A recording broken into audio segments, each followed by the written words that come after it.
Brother Kadash giving our praises to Yahweh Bahashem, Yahweh Shai Bahashem Kadash. This is going to be titled Black Seminoles, right? The Black Seminoles, Afro Seminoles.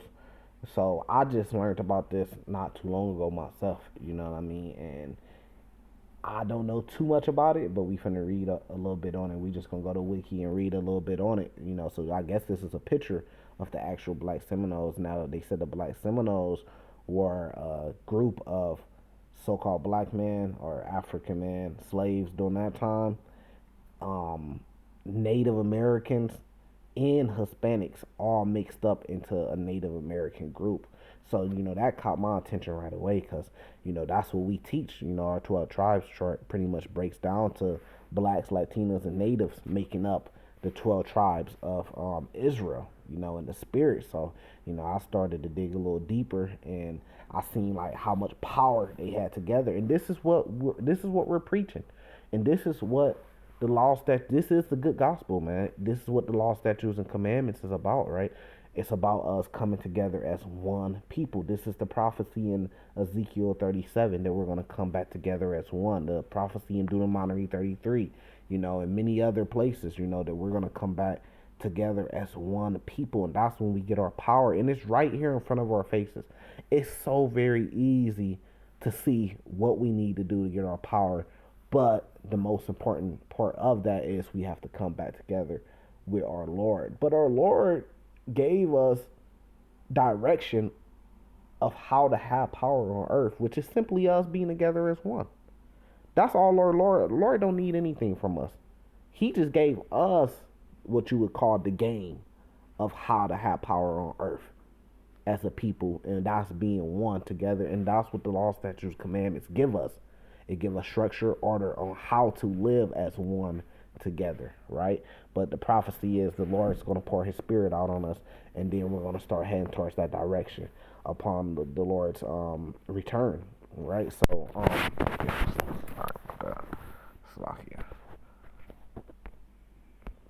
right? So, a couple of the things that keep us divided is the devil, first off, but envy.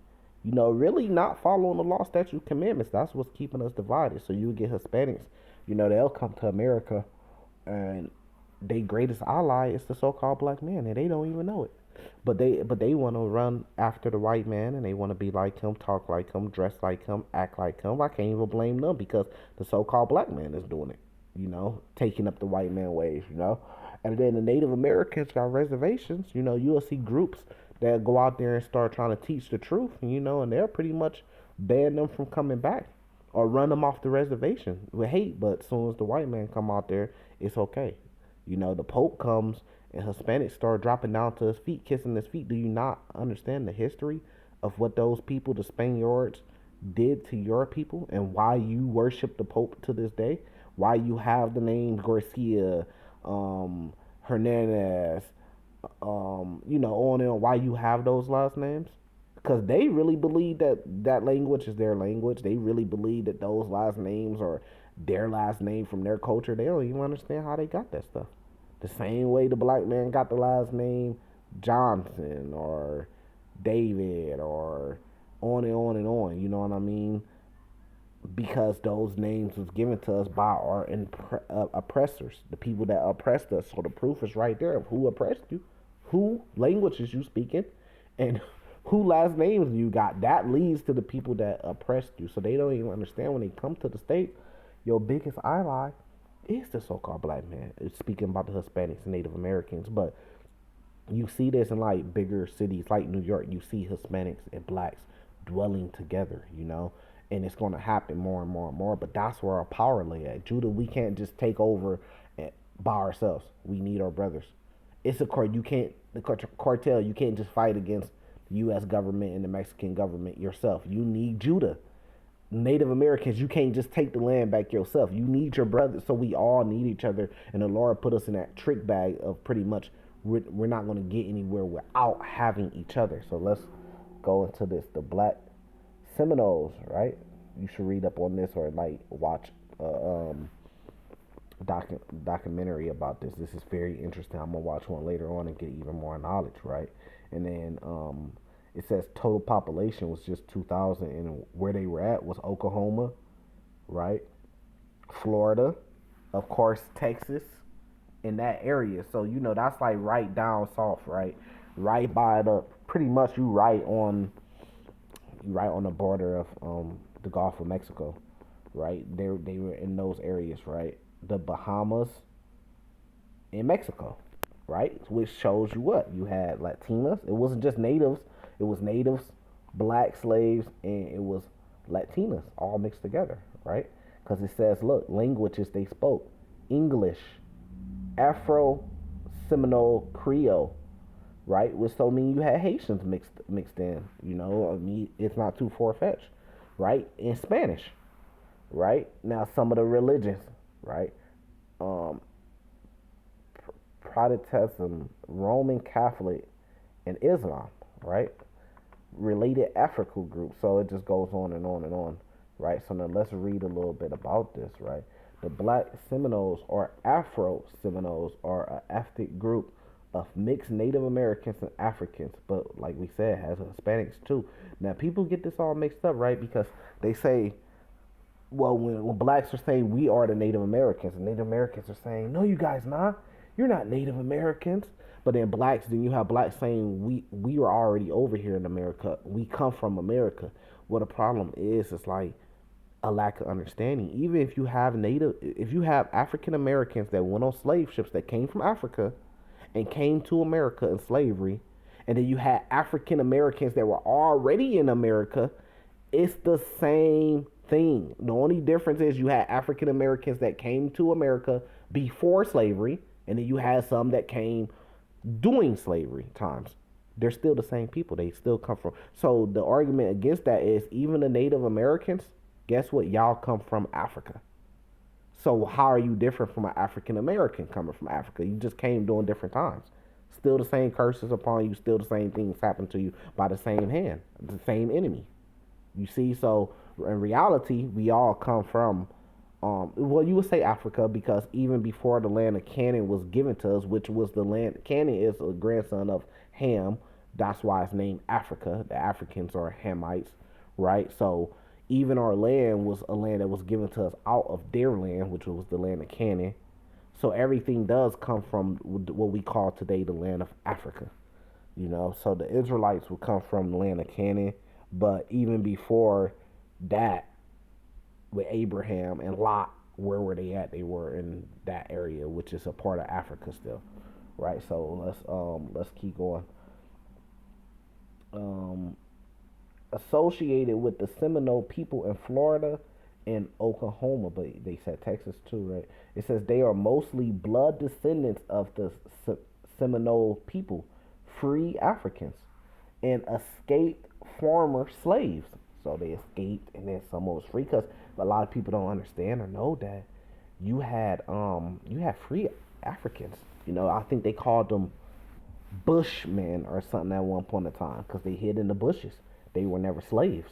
It says who they were over here in Americas, or you had blacks that joined Native American tribes, and they never were slaves, but they were over here on the land, whether they came over themselves or whether they came over by slave ships and escaped, like it just said. It says who allied with the Seminole groups in Spanish Florida, right? Because that's the key. We have to ally together, man. They show you this in the Planet of Apes. Apes don't kill apes, man. Apes together. Simple shit, man, but our people don't see it. It says many have Seminole lineage, but due to the stigma of having mixed origins, they have all been categorized as slaves or freemen in the past because now there are Native Americans that do accept this, that say no, black people we're one together. I hear Native Americans that say one in every four black person is actually a Native American. See, it did got all mixed up and fucked up. That it's confusion on every level, man. A lot of black guys that's running around here that is living as so-called black man, their descendants is actually Native Americans. How many times you seen in your family where you got family members that bloodline go back to the Cherokee? But you a black family, but your cousin, her bloodline go back to the Cherokee, or her father was native. You see what I'm saying? So you got a lot of beyond, like, people are so dumb. All black people aren't dark Wesley Slipe color. You got a lot of light skinned black people that's light, very light yellow looking, or red bones we call them. And a lot of these people actually have Cherokee blood in them, or maybe Black Seminoles blood in them, or maybe Blackfoot blood in them, or the list goes on and on and on.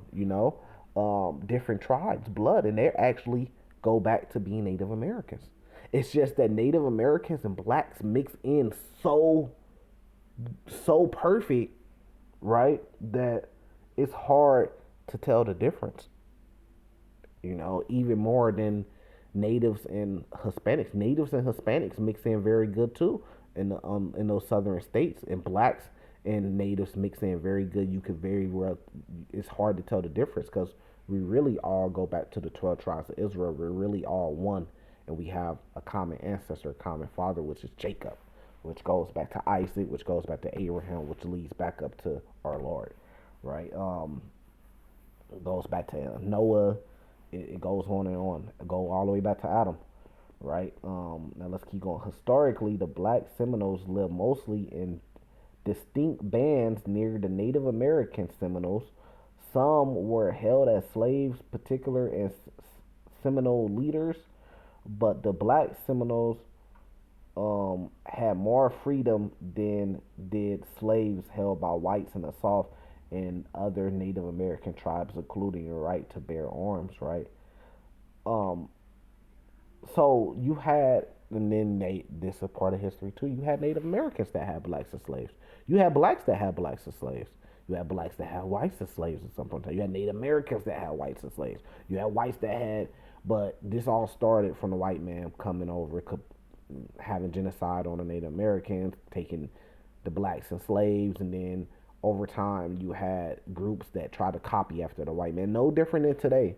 No different today. You get blacks that get up to high positions and they're pretty much living as a white man, and they start treating their people like the white man. They treat their people. You got traitors. You have all that, right? Now let's keep going, on and on, right?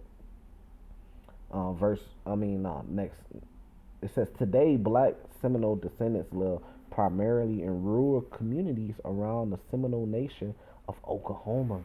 It is two freedman bands, the Caesar Bruner Band and the Dozier Burkess Band, are represented in the General Council of the nation. Other centers are in Florida, Texas, the Bahamas, and northern Mexico. Since the 1930s, the Seminole freedmen have struggled with cycles of exclusion from the Seminole tribes of Oklahoma. In 1990, the tribe received the majority of a $56 million judgment trust by the United States for seizure of land in Florida in 1823. So of course, because the actual Seminole tribes, we already know they've been infiltrated, and we know who's running those tribes. White man that's also passing off to be Indians now. They call them $5 Indians. They're not really true Native Americans. They're white men that join these tribes and that's ahead of these things. Same thing that you got going on in Mexico. A lot of Mexicans ain't really what you would call real Mexicans. A lot of them is actually Spaniards, but it's hard to tell the difference. And I've been to Mexico, so I know for a fact. I know who's owning the casinos. I know who's owning the big businesses. It don't be Mexicans. It be white men that be having big business in Mexico, that be running things. But they may look a little Spanish. They may speak Spanish. They actually may be Spaniards, man, or just white men. Same thing. Edomites. So that's why the Lord said, "Hey, let the wheat and the tares grow together." Cause it's too hard, man. You go to Mexico. I'm telling you. Listen, you go to Mexico. You think a lot of people are Mexicans, and a lot of them were not. They're actually Spaniards. They're actually Edomites, right? And then shit, even with the Israelites, you got guys that may be light skinned, that may pass to be a light skinned black man, but their fathers actually are white men, and they're actually Edomites. So it's a lot of confusion going on. That's why you just do what you do. You teach the truth. And the Lord's going to bring who he wants to bring into this. He uses you as an instrument to bring in a fishing instrument to bring in who the true Israelites. You let the wheat grow the tares, and the Lord's going to separate them and burn up the tares, right? Um, so of course they have a problem with the Black Seminoles because that's the last thing they want. They don't want the Black Seminoles to start gaining power, and you got Native Americans and blacks and Hispanics coming together, living off their own land and everything like that. And you don't really want that. You know what I mean? Um, it says in the so let's keep going. That'd be bad for the United States. So they know where our power lays. They know our power lays in us coming together. So they're gonna do everything to keep us separate and keep us fighting against each other, no matter what. The origins. The Spanish strategy for defending their claim of Florida at first was based on forcing the local Indian tribes into a mission system. See? So they forced these tribes and they infiltrated these tribes, man. And the Native Americans in the missions were to serve as a militia to protect the colony from excursions from the neighboring colonies of Southern Carolina. However, due to the combination of raids by Southern Carolina colonists and newly introduced European diseases to which the Indians had no immunity, that's genocide. That's biological warfare, man. They created these diseases on purpose, and they started wiping out the Native Americans. There's a history on that too. That's how they came over. That's how they destroyed the Aztecs. Florida native population was quickly decimated after the local Native Americans had all but died out. That's called genocide. Spanish authorities encouraged Native Americans and runaway slaves from the southern colonies to move to their territory. The Spanish hoped that the increased number of inhabitants of Spanish Florida would be effective in the case of potential raids by Americans. Because then you had the Spanish that was fighting for positions with the Americans and then the British. So a house divided, how shall it stand? And this is a problem that Esau has, which is going to come back down on them. As early as 1689. So Esau's all split up. So all it takes is for us to come together. While he's split up and at his weakest and divided, if we come together, we're gonna shoot straight to the top. But more importantly, we have to come back with our Lord. Matter of fact, I got a precept for that. Jeremiah 50, verse 4. In those days and in that time, saith the Lord, the children of Israel shall come, they and the children of Judah together, going and weeping. So what's the children of Israel and the children of Judah? That's the northern kingdom and the southern kingdom. What is that? That's the Native Americans, Latinos, and the blacks coming back together as one. They and the children of Judah together, going and weeping, they shall go and seek the Lord their God. So not only is it important for us to come back together, we have to come back with our Lord too. They shall ask the way to Zion with their faces toward, saying, come and let us join ourselves to the Lord in a perpetual covenant that shall not be forgotten. So how is it going to happen? Well, we're going to come together as a people first. And then when we come together as a people, then we're going to seek our Lord. And then our Lord's going to come back with us and he's going to say, it is my people. And we should say, it is our Lord, right? But how's that going to happen? Well, it's going to miraculously happen because the Lord's going to pour out his spirit on us. It's going to be like everybody warring against each other, every man Mortal Kombat for themselves, right? And then randomly Native Americans, blacks, and Latinos are going to start coming together. This could happen during Jacob's trouble because we may have to band together for survival. This could happen when the MOTB is introduced. This could happen when all hell break loose. Just like in the movie The Purge, when you had natives, blacks, and Latinos coming together at the end. But something's going to happen that's going to cause us to have to come together. We not really worried about the MOTB because when it comes and, we're kicked out of society and we have to pull the Judas Maccabees and we have to entreat to the wilderness, well, guess who's going to be out there in those plains and on that land and the wilderness? Our brothers, the Native Americans, the Latinos. And we're going to need them, man. They're going to teach us things about the land and how to live off the land. And they're going to need us. We're going to teach them things that we have learned from being a part of a first world country and learn how to organize and things like that and how to fight and smart. Judah plays a big part, man, even though nobody give us credit. We play a big part for being leaders, man, because the whole world follow us. We just don't own none of the shit. Whole world follows our music. Whole world, whatever we say is cool, the world say is cool. We just don't own none of it, you know? And then you're gonna see our gifts start to work as one. And then that's when the Lord's gonna pour his spirit out. And then that's when the Lord's gonna come get us, man. And then it's over with from that point. Let's go back to Jeremiah 49 breaks down some of those gifts of each one. I'll just go to Judah. Verse 8, Judah, thou art he who thy brother shall praise. Thy hand shall be in the neck of thy enemies, right? Because we had it the worst out of all the tribes. So when we start coming back together with the natives and the Latinas, now they don't feel the same way about the white man that we feel because they didn't have it as hard as we had about the white man. So we gonna play a big part of being able to know this is our enemy. Don't forget what they did. You see it on the highways and byways a lot. We gotta warn Issachar every time we talk to Issachar. We gotta kind of warn them about. No, you remember what the white man did to you? Do you remember what the white man did to us? Y'all was the Aztecs. You look at the history of what the white man did to the Aztecs. And then Issachar be kind of going into it, studying it, and be like, damn, I didn't even know all that happened. So we gonna play a big part in remembering who our enemies is and getting that vengeance back out of our enemies. So Judah, thou art who thy brother shall praise. So our brother gonna praise us. Thy hand shall be in the neck of thy enemies, because we ain't gonna forget. Thy father's children shall bow down before thee, because we gonna play that head part of the 12 tribes of Israel. Judah is a lion swept. It says in Deuteronomy 33, I think it said that Dan is a lion swept too. From the prey, my son, thou art gone up. He stooped down, he crosseth a lion, and as an old lion, who shall rouse him up? The Lord is going to rouse us up. The spectrum shall not depart from Judah, because we going to be, nor a lawgiver before his feet. In Deuteronomy 33, it calls Levi a lawgiver too. Until Shiloh come, and to him shall the gathering of the people be. So it's going to take the so-called black man to gather the other tribes back as one together. So that's why you see the black man on the highways and byways. You say, well, where are all the Native Americans and Latinos? Well, it's going to take Judah to gather the other tribes and come together, because that's our position that we play.